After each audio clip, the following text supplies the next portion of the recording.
Hello, my dear friends and viewers and followers, and those who are constantly on the Replica Church. Is another beautiful day. Uh, and as always, you matter to God,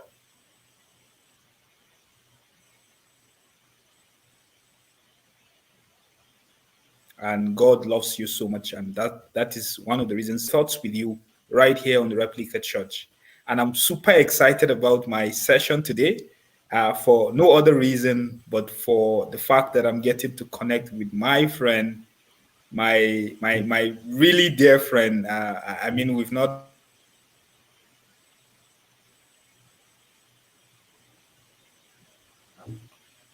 connected this long, but then no matter the geographical distance, we bless God for the privilege to use technology and to do this. And again, I have mentioned that I'm bringing a combo session. And by that, I mean, we're having Let's Talk Mission right here on the I Conversation. And I know Dominic's face, or Mwat, as he would always say, Reverend Mwat, he is not a new face here in the replica on the replica church. So I wouldn't take much time to introduce him. He doesn't need an introduction. But then if you Nope. are just joining the I conversation for the first time, or you're joining the replica church for the first time, we are glad to have you first on the I conversation. But excitingly, Let's Talk Missions is happening live on Thursday evening.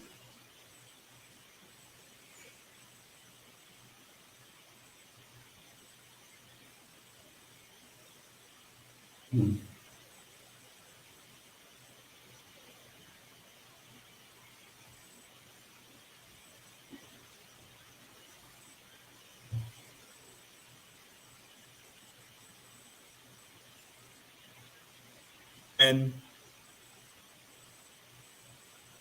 debate. And sometimes people want to debate whether certain kind of gospels are social gospels.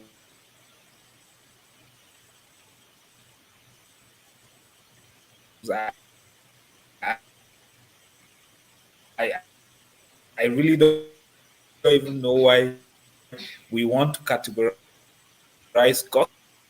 gospel into social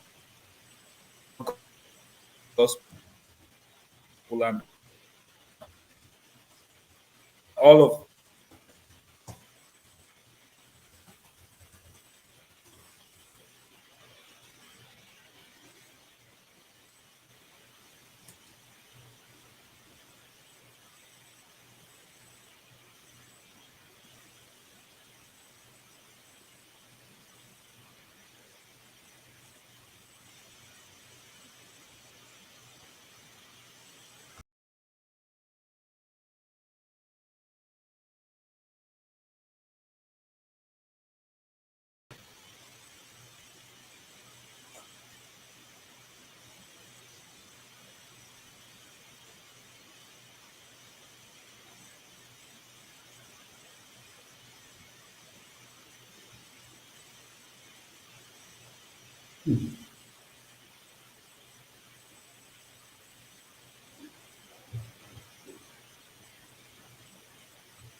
I'm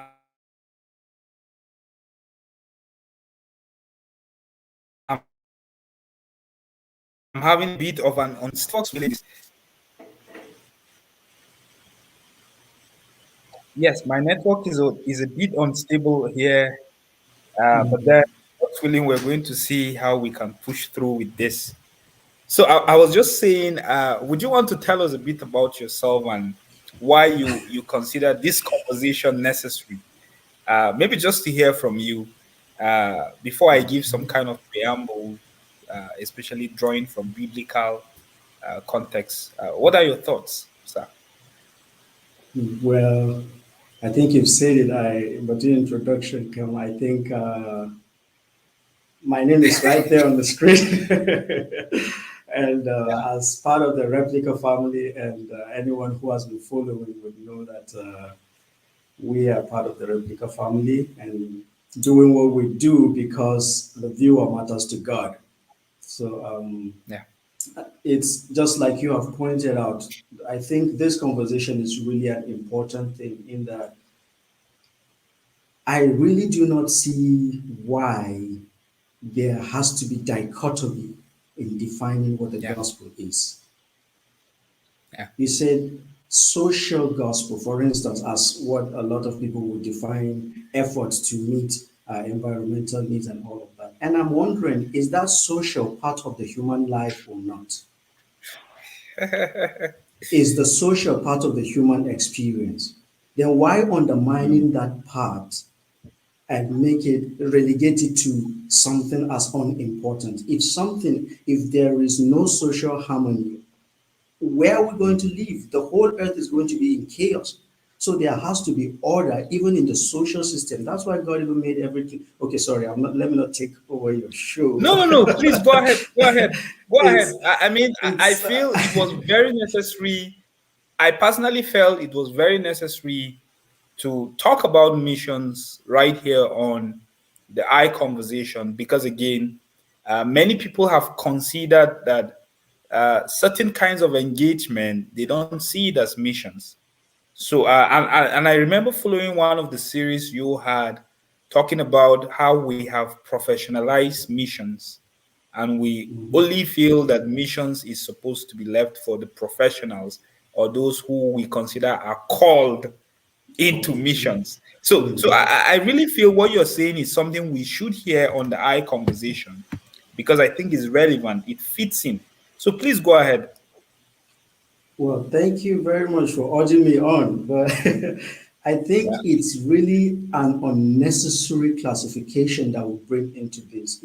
I would like to say it finds its roots somewhere around the the idea of secular versus sacred. That is the true. origin of where this thing starts to become, oh, you are either here or here. You are either here. No, I mean, you have to be somewhere. But the Yeah, totality of man is what mission is what Christ has come to say, is what Christ has come to show us how to live and be who we are. How to live, he yeah, says, I have come that they may have life and have it life. abundantly. Now, Yeah, how can you define life in abundance? Is social not part of it? Is true, political not part of it? Is religious not true, part of it? Is philosophical not? true. Which part of life should we not seek to address if we are trying to meet to the total man? Yeah, If the I mean, environment helps us, yes, hold that thought there because again, we I want us to unpack it. Let me pick up on something you mentioned. We have often again there's this categorization which we talk about the Great Commission. mm, But how great is the commission if what we're practicing someone calls it exactly. Greek commission? He said it's the Greek commission because again, the dichotomy can be situated within the Greek mythology where the spirit, right, is considered to be higher than the material world.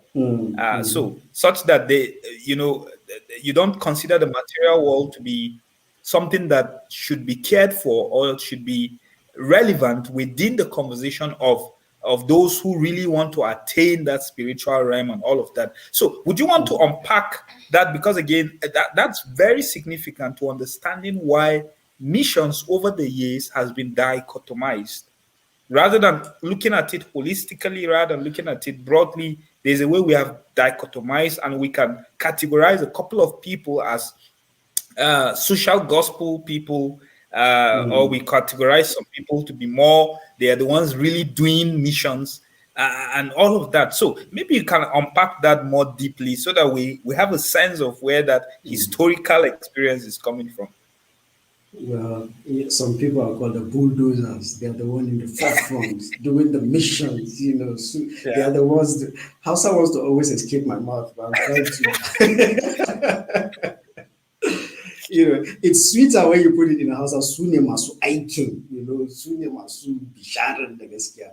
But Haka ne. to, Masu to talk missions about din. our conversation, I think it falls down to, um, it comes down, like I said, to the idea of separating the gospel from the secular.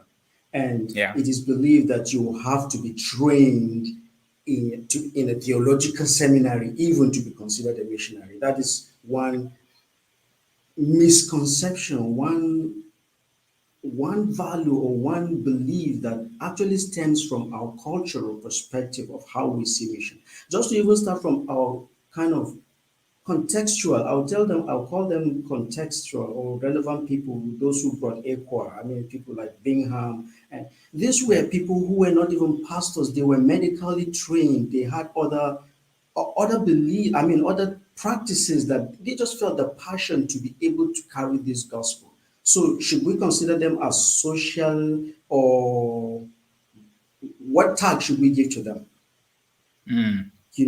And it is viewed as though you have to be out there, you need to live where you are and go to some local community and be able to preach to them and then have Yeah. converts and Yeah. document the number of people you have and come and Yeah. brag with it and say, these are the souls I have saved. There are Yeah. people who have taken their time and have labored. I like the words of, I think it's Francis Assisi, who says, preach the gospel if necessary, use Use words. what? True. What is that saying? It's saying Yeah. your lifestyle itself is Yeah. supposed to be an example to show that you are living in, to portray that you are the life. For me, I feel as long as you have accepted that faith and believe that you have been called to salvation, that you are a Yeah. fold, that is the call. What else do you need? Do you need some special voice from heaven to come to you and say, hey, my son, I have called you? If you would waste your time, God uses people Yeah. differently. And Yeah. I feel personally, again, to talk about living the mission has to do with also the fulfillment of one's calling, the fulfillment of one's life. It has to go with the root of what is the essence of your life, because your missions cannot be far from that. True. I mean, those are Your, some very profound thoughts. Because again, a lot of people, struggle with this whole idea of what is my mission. And most times, exactly. we think it has to be some very mysterious. Yeah, So some divine encounter. exactly. So it has to be like some kind of Paul on the road, or On the road to Saul on the road of Damascus. Damascus. And until you have that, then people often don't believe that, or until you're able to cook. Because again, a lot of times when people have asked me, how did you know you are called? And I tell them simply, True. I have come to realize that at some point in time in my life, I had thought that God wanted me to design buildings, go into architecture, because of how fascinated I was always with buildings. When I see the lines, people can be looking at a building, I am seeing the lines, I am seeing the colors, I am seeing all of those things. And at first, I thought that was my calling. That was what God wanted me to do, until I realized that He had called me to build people, not structures. But then, because of the overlap, because when you look at how structures are built, foundation has to be solid, you lay your blocks, there's roofing. And when I realized that my calling was actually bigger, was much more than just raising bricks, it was about building people. And because I had spent a couple of years in architecture, it was very easy for me to sit with a young person and to tell him, uh, I think what is wrong with you, or my diagnosis of your issues has to do with either a brick in your life, or it has to go down to some Mm-hmm, kind of mm-hmm, deep foundation that has to be discussed, like your background and all of those things. So it was easy for me to interpret people or use my prior knowledge of how buildings are raised to understand how to diagnose or how to counsel young people. And again, like you said, usually our calling is not far-fetched from what God has sort of designed us to do in life. So those are some exactly, very really profound exactly. thoughts that I think most times we take for granted. So we want We supernatural do a encounter. lot. We do Yeah, take for granted a lot. And I appreciate you mentioning the fact that there is a relation or relationship between your architectural foundation. Now, this is yeah, not to undermine the fact that architecture is not important or is not a calling, but yeah. it also ties with what I am coming to discover even much more, that your True. mission in life Yeah, cannot be far from your passion. that's You true. see, your passion is or was to build structures, to raise True. structures. And True. somehow, as you discover more about yourself and about God, you understand Mhm. much more of what it is that you want to do as a person.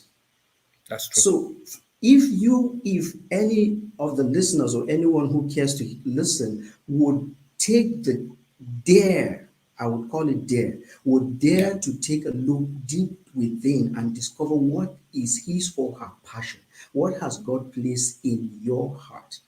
That is Mm, where the journey to discovering your mission, that is where it mm, starts from.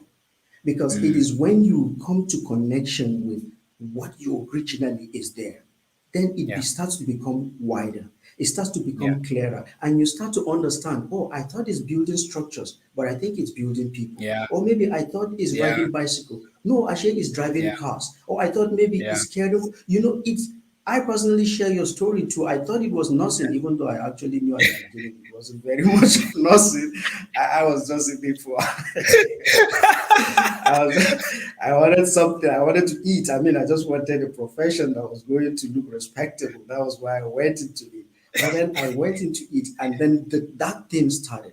The question Yeah. of what makes me happy, what takes me. Happy. Okay, if I Yeah. enter into this field of nursing, it is very true. I can get opportunities to work in big NGOs and do this. And I saw all the Yeah. opportunities. I checked for Yeah. those in the university when I was studying. But then how do I integrate being a nurse with who I am inside? How do I Mm. integrate being a nurse with my love for tasting different foods, which I want to kind of taste Yeah. different foods of different Yeah. countries and do different things? And I just Yeah. felt I would just be a frustrated nurse.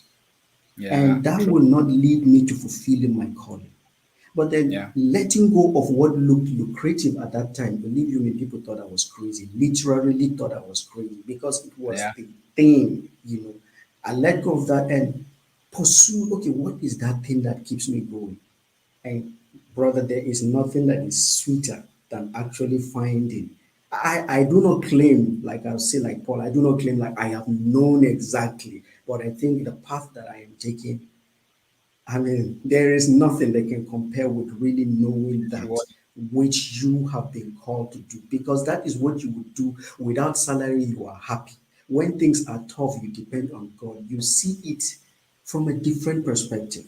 So that helps you to see that mission is not, it doesn't limit mission. It gives you respect for other people who are doing their own, because your call and their own cannot be the same. That's So I think it is good to understand this uh, because it heals the yeah. So illiteracy we have. now let's dive. Yeah. Go ahead. Okay, you are Go breaking a ahead. Go little bit. ahead. Okay, I think it Yes. helped heal the illiteracy I can of hear you.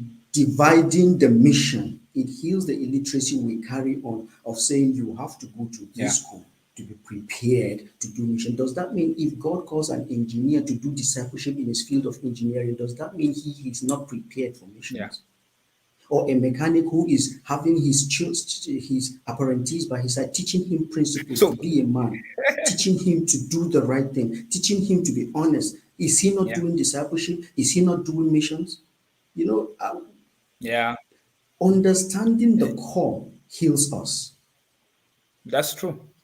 That's true. I mean, those are some very rich thoughts, Reverend Mwat. And I can see a comment from Jerry. He said, "Our Christian tradition must be in line with our Christ-like weakness and value. Our faithful weakness exemplifies our passion for mission. Our love for the gospel message articulates God's Missio Dei." And that's Mm, true, mm, Jerry. That's very true. Because again, now it brings me right into the heart of our conversation, or tail end of our conversation. On the I conversation, what I try to do is to bring these drivers. I call them, they are drivers of change. Conversations around the environment, because if the environment is sick, every other thing stops. We've seen that with COVID, though a health issue, but then because of the fact that it has some kind of environmental impact and all of that, everybody had to stay indoors. It affected the social lives of everybody.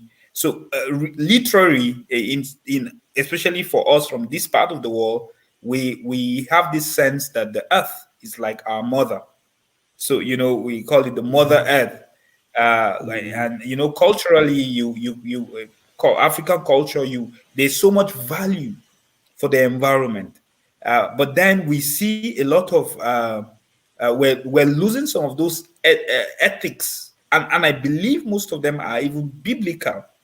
Care for the environment is one of the core mandates, the cultural mandates, which the Great Commission did not throw away. The Great Commission, sort of reemphasizes that mandate of going and make disciples of all nations.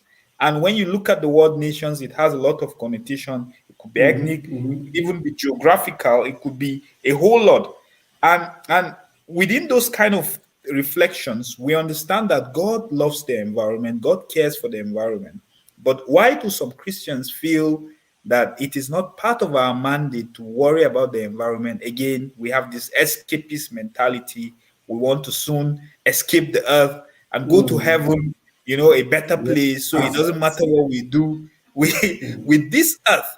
But when we trace our Christian tradition, we see that the missionaries, particularly those who came to Africa and even some parts of Asia and some parts of the world, who were truly doing missions, uh, the places where they stayed sort of experienced, it Exactly. has a foretaste of of this good news.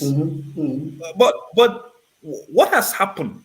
What do you think has happened? And I think it's because technically we have left some of these very rich Christian traditions. But then I really want to hear from you as someone who is not just an intellectual in missions. You've worked in the Gambias. You've done a couple of even while in the seminary. You've done a couple of very practical. You're a very hands-on person. But I want us to bring in the conversation. This whole concept of what has happened to what we call missions, that the very physical environment where we live does not even have a foretaste of this good news. What are your thoughts on this, sir?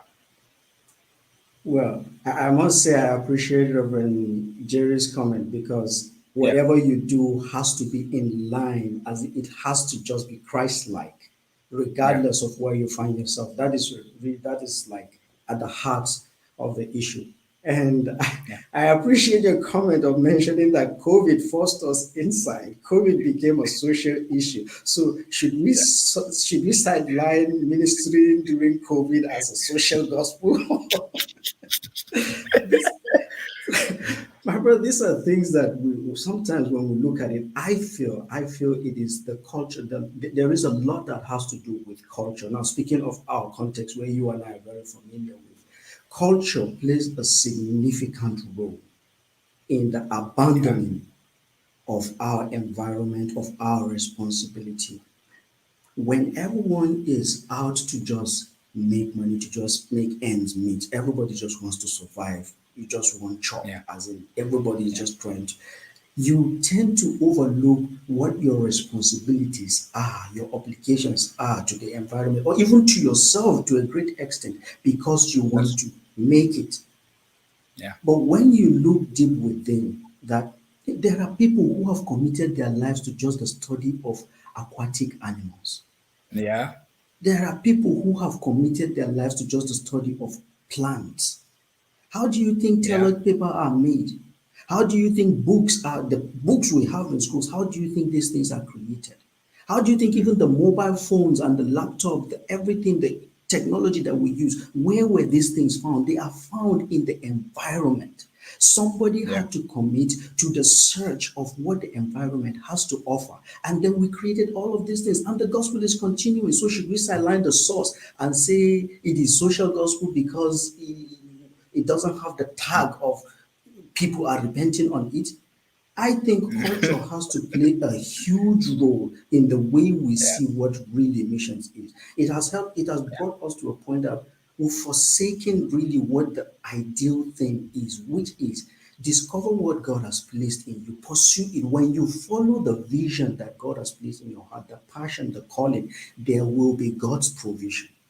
When you do it, just like Reverend CD just mentioned, when you do it in the principles of Yeah. Christ, see, there is nobody who carries the vision of God that will lack God's provisions. But when we look, take our eyes away from that, Mm. the pursuit of other things, then we forsake what the Yeah. mission is itself entirely. Then we leave the environment Yeah. out and say, who Yeah. cares? Now, when you go out and start to pick Mm. dirt, you are looked at as, what is this guy doing? But it's relating to our context now. This guy Yeah. is, you know. But then when you even look into it and see, there are people, I think I watched a TED talk about someone in either Kenya or Uganda who is converting trash, plastic waste into bricks and is making Yeah. money out of it. Yeah. So if we can look beyond the eating, the feeding me, just the me, myself, and I perspective, and look Mm-hmm. into the broader perspective of saying it springs from me, but then it goes everywhere. It goes into the, Yeah. it's supposed to reach out the whole world. I think that is how we can be able to even start correcting what is Yeah. happening. There has to be some cultural shift from the way Mm. we see the environment. If we are Mm. going to get firewood, there's talking about planting trees. We think it's ridiculous. We insult people when they say plant trees. I mean, our grandfathers have been doing this, but can't we see the change that things have changed? Were there the same Yeah. number of people when your grandfather was alive as it is today? Look at the number of people. Just let's take Lagos for instance. Just the last census. How many? How? What was the population? What about today? Yeah.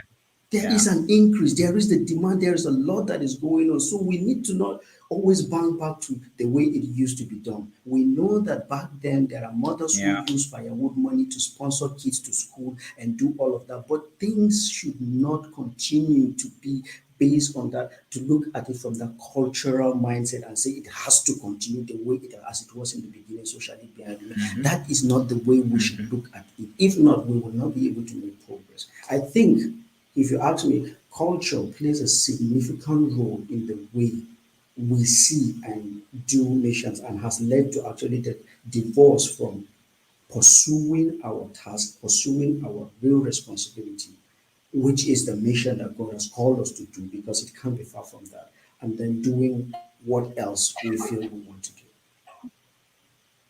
Yeah. Yeah. And I mean, these are really, really powerful thoughts that sometimes we just take for granted.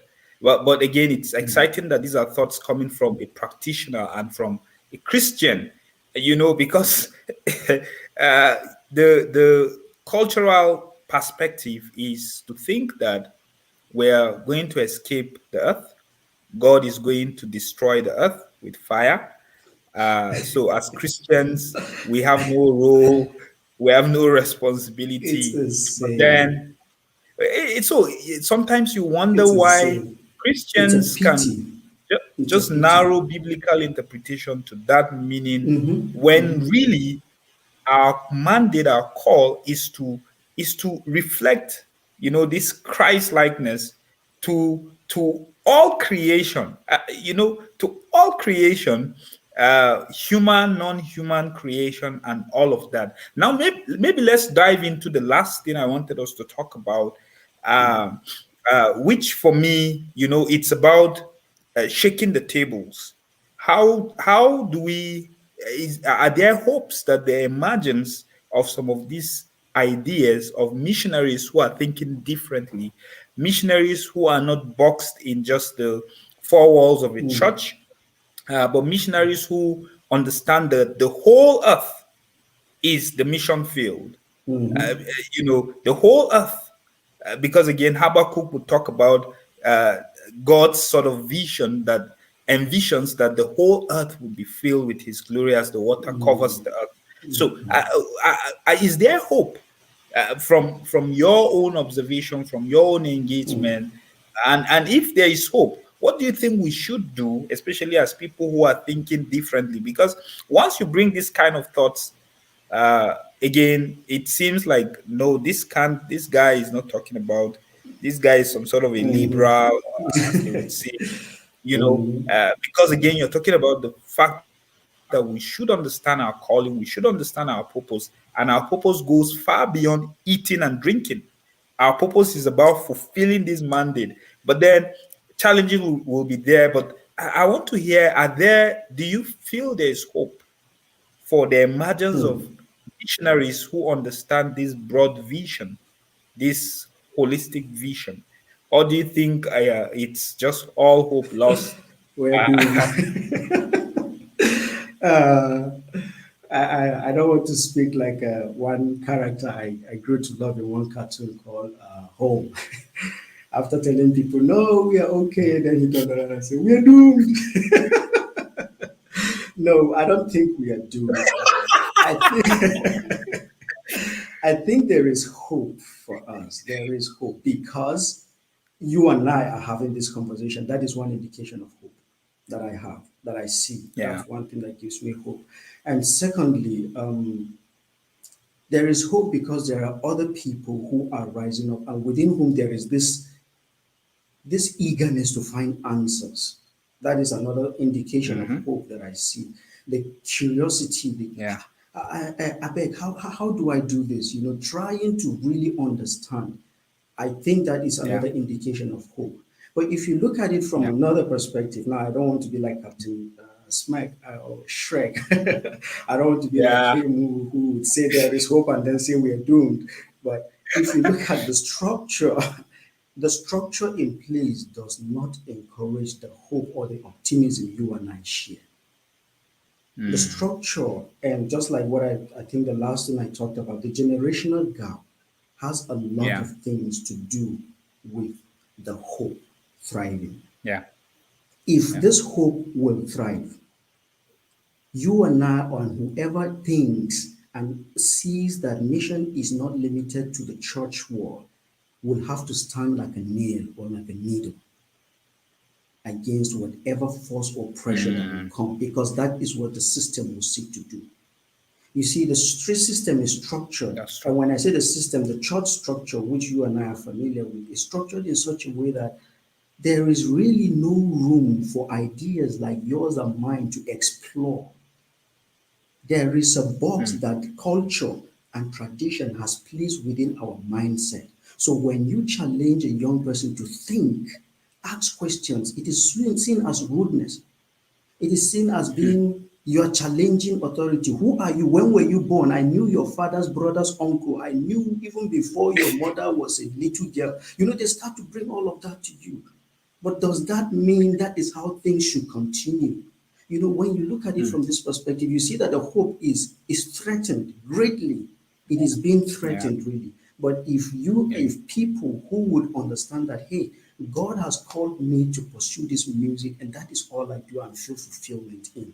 It is where God has placed my food, it is where God has placed my calling, it is where He has placed my fulfillment. Then you can be able to you pursue it and just live freely and see God is going to bless you. But when people with that potential step up and then the system just comes and then tries to mash them down, it is hard. It is hard.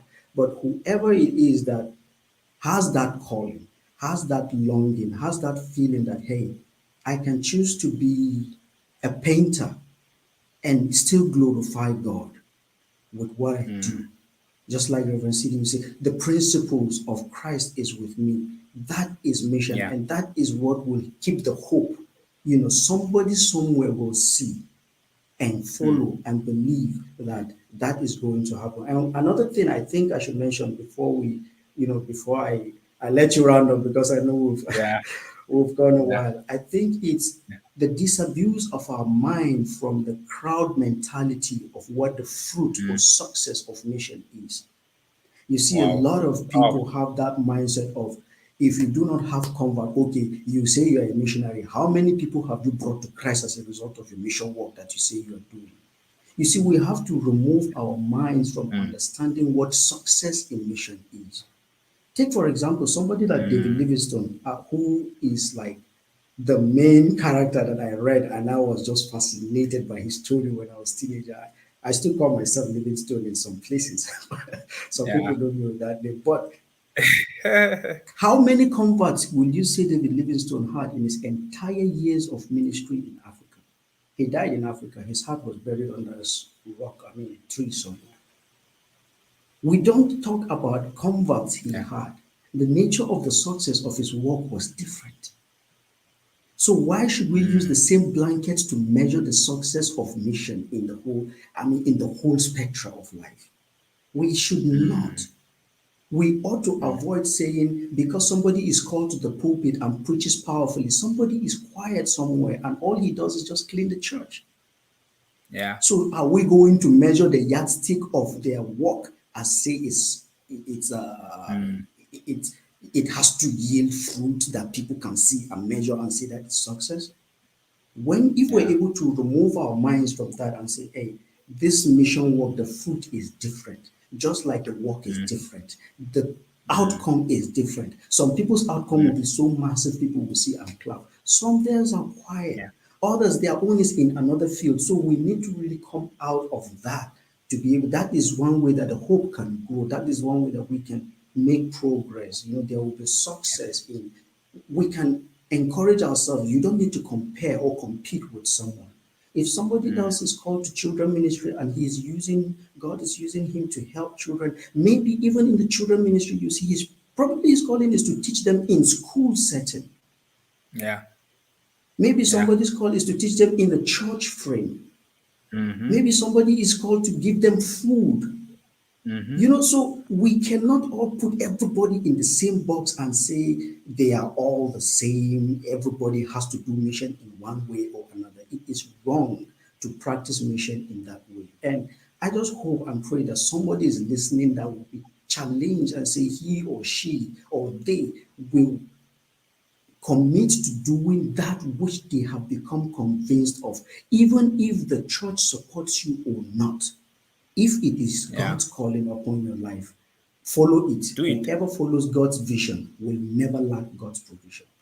That's my Whoever that's follows just what I God's want to say. vision will never lack God's provision. And really, I mean it's at the heart of why a lot of people are restricted. Why? Because some areas of missions, they are not quote and unquote lucrative. True, true, very true. you know, We have to be they are not honest with that. lucrative. And some are not the spotlight kind of places. Exactly. So Some you are notice under that the everybody background, so you just exactly. feel And you just want the spotlight, and the competition is what scatters everything. exactly. And again, over and over, I would love to sort of reference uh, Max Lucado, who talks about the fact that even energy meant to be used outside is used inside. He said the result is explosion. And no wonder you see conflicts within our church settings. You see a lot of politicking, you see a lot of fightings, you see divisions. And the reason is Very simply true. because we're overcrowded in a limited space. You Casa know, Meshi. Casa Meshi.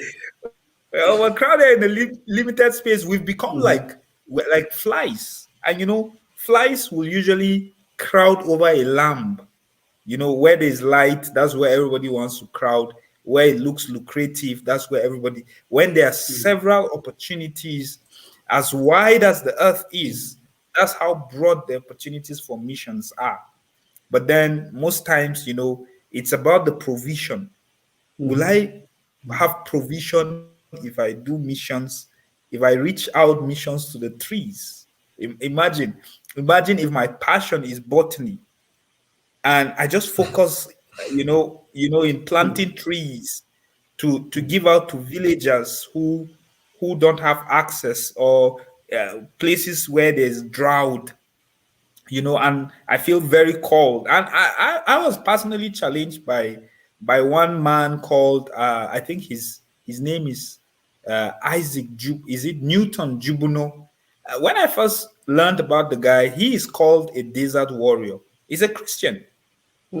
And very early as I think they said as early as the 60s, the guy had started warning about desert encroachment in the northern part of Nigeria. And right from his youthful age, what he has been doing is that's why he's called the desert warrior. He's fighting the desert. And that's what he spent his life doing, raising seedlings to stop Wow. desert encroachment from the northern part of Nigeria. How many people know about him? Almost nobody. Because again, that's not a field you would want to be. Like, you're fighting desert, but imagine that there's someone that God has called him to fight desert, to fight lack of water. There are communities that have been ravaged, and that's not life in abundance. Like you referenced, that's not life in abundance. That there are communities that have abundant water, and there are communities that are lacking, and someone has been called specifically to challenge lack of water in communities, but he's there in one small space because the provision is not good enough in those places. He would have to give. So these are really, and I think what you have mentioned, if all of us would sit back and understand that if it's God's vision, his provisions are always and will always be there. That I think is comforting. That I think is comforting. I mean, myself and you can go on and on and on and keep talking and keep talking.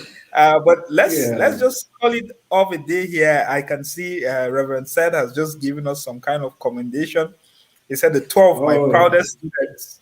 Great job, my hey, friend. okay. Yes. Thank you, boss. Yes, thank you. Thank you so much for those thoughts. Once again, Reverend Dominic, thank you so much for taking out of your time and Thank for coming you. in Thank to you for have this this opportunity. conversation with me. And as always, I would love to appreciate my wife. I mean, it's with her blessings I'm here. If not, if she Hallelujah. says, "Zai, you wanna be the over to scatter," but she's always very supportive. And I was telling Reverend Dominic behind the scene that I'm actually using her data to share these reflections. I mean, these are really rich thoughts, and I'm happy that we could do this. And thank you so much to everyone out there listening, watching, and particularly Reverend Jerry for those very profound thoughts. Again, it's always delightful to come your way here on the Replica Church. And never forget you matter to God. And I'm excited to do this because, again, I'm hoping one of these days we're not just going to do this miles away. We're going to be in the same space having these Amen. conversations, challenging other younger Amen. pastors and other missionaries who are they are underutilized because they have not understood that God's calling upon their life cannot be thwarted, it cannot be restricted by anything. And this is the challenge, and this is the encouragement that God's vision always does not lack his provision. Have a beautiful night wherever you are.